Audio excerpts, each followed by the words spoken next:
नमस्कार दोस्तों, आप सभी का स्वागत है आपके अपने YouTube परिवार में। दोस्तों, हम क्लास 6 की सामाजिक विज्ञान में एनसीईआरटी को कवर कर रहे थे। दोस्तों, हम लोगों ने सामाजिक विज्ञान में क्लास 6 के इतिहास को कवर कर लिया है और आज से हम लोग क्लास 6 के एनसीईआरटी में ज्योग्राफी पढ़ेंगे।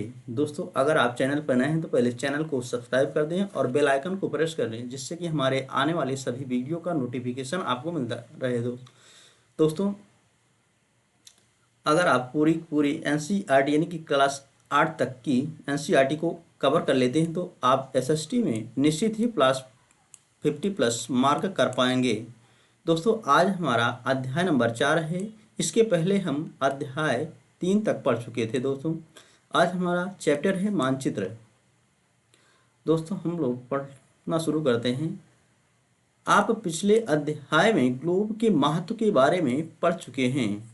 ग्लोब में अध्ययन की कुछ सीमाएं होती हैं।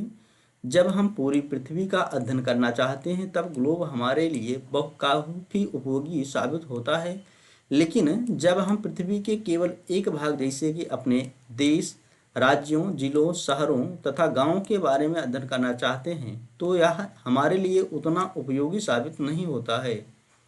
ऐसी स्थिति में हम मानचित्रों का प्रयोग करते हैं।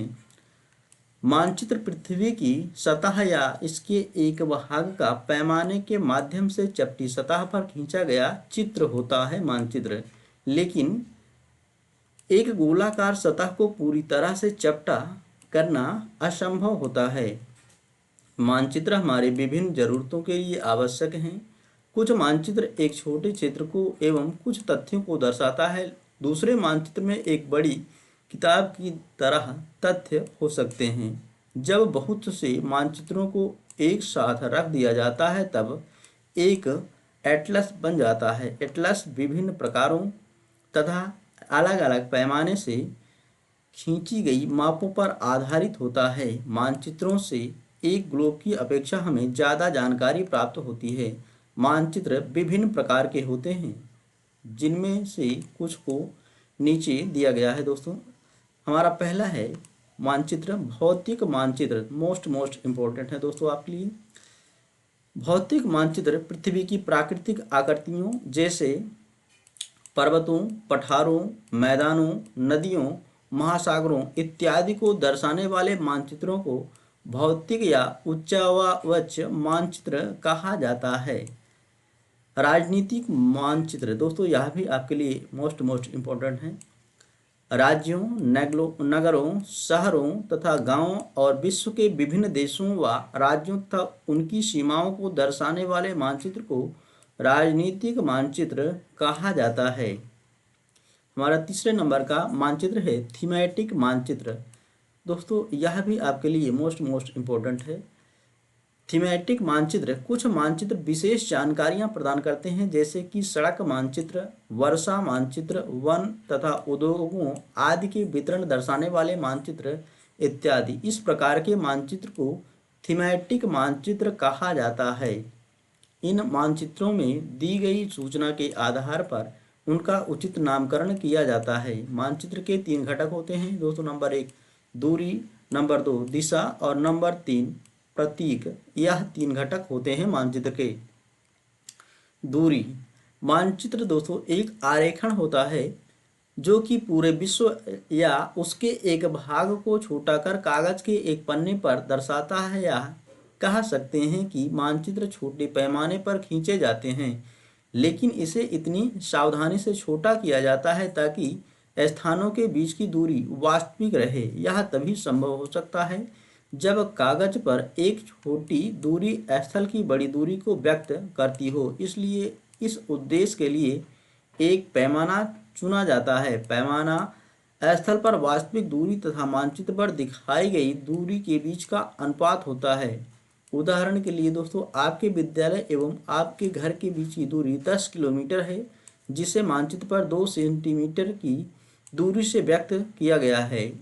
इसका अभिप्राय है कि मानचित्र का 1 सेंटीमीटर स्थल के 5 किलोमीटर को दर्शाएगा। आपके रेखाचित्र का पैमाना होगा 1 सेंटीमीटर बराबर 5 किलोमीटर। इस प्रकार पैमाना किसी भी मानचित्र के लिए बहुत महत्वपूर्ण होता है। अगर आपको पैमाने की जानकारी है तो आप मानचित्र पर दिए गए किसी भी दो स्थानों के बीच की दूरी का पता लगा सकते हैं। दोस्तों, जब बड़े क्षेत्रफल वाले भागों जैसे महाद्वीपों या देशों को कागज पर दिखाना होता है तब हम लोग छोटे पैमाने का उपयोग करते हैं। उदाहरण के लिए मानचित्र पर 5 सेंटीमीटर स्थल के 500 किलोमीटर को दर्शाता है। इसको छोटे पैमाने वाला मानचित्र कहते हैं। जब एक छोटे क्षेत्रफल वाले भाग जैसे आपके गांव या शहर को कागज पर दिखाना होता है तब हम बड़े पैमाने का उपयोग करते हैं। जैसे स्थल पर 500 मीटर की दूरी को मानचित्र पर 5 सेंटीमीटर से दर्शाया जाता है। इस प्रकार के मानचित्र को बड़े पैमाने वाला मानचित्र कहते हैं। बड़े पैमाने वाले मानचित्र छोटे पैमाने वाले मानचित्र की अपेक्षा अधिक जानकारी प्रदान करते हैं। दिशा।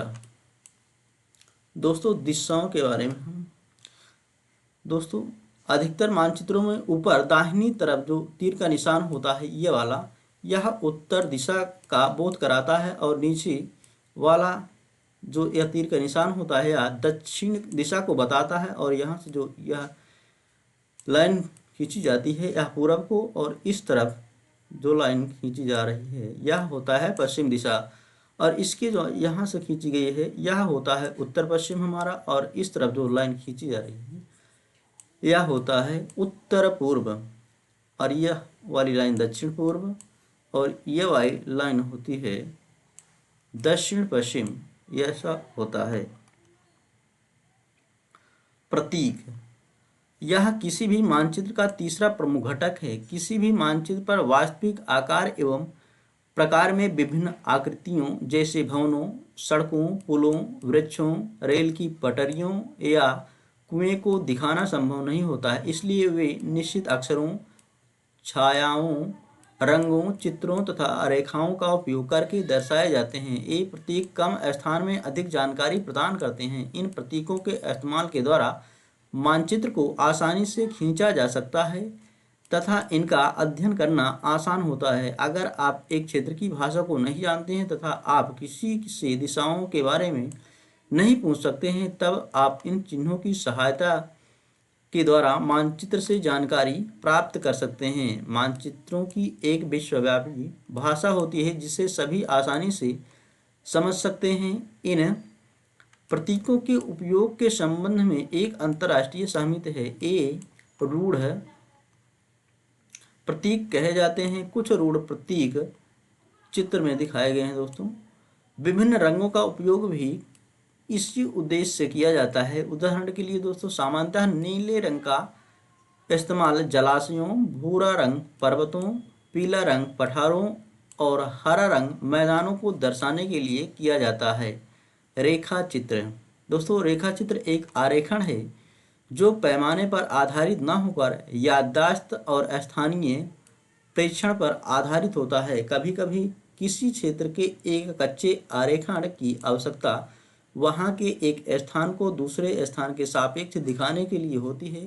दोस्तों, मान लीजिए कि आप अपने मित्र के घर जाना चाहते हैं लेकिन आपको रास्ते की जानकारी नहीं है। आपका मित्र अपने घर के रास्ते को बताने के लिए एक कच्चा आरेखण बना सकता है। इस प्रकार कच्चे आरेख को बिना पैमाने की सहायता से खींचा जाता है तथा इसे रेखा चित्र मानचित्र कहते हैं।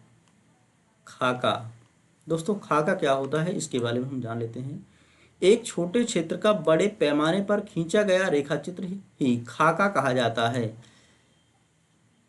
एक बड़े पैमाने वाले मानचित्र से हमें बहुत सी जानकारियां प्राप्त होती हैं, लेकिन कुछ ऐसी चीज़ें होती हैं जिन्हें हम कभी कभी जानना चाहते हैं, जैसे किसी कमरे की लंबाई एवं चौड़ाई जैसे मानचित्र में नहीं दिखाया जा सकता। उस समय हम लोग बड़े पैमाने वाला एक रेखाचित्र खींच सकते हैं जिसे खाका कहा जाता है।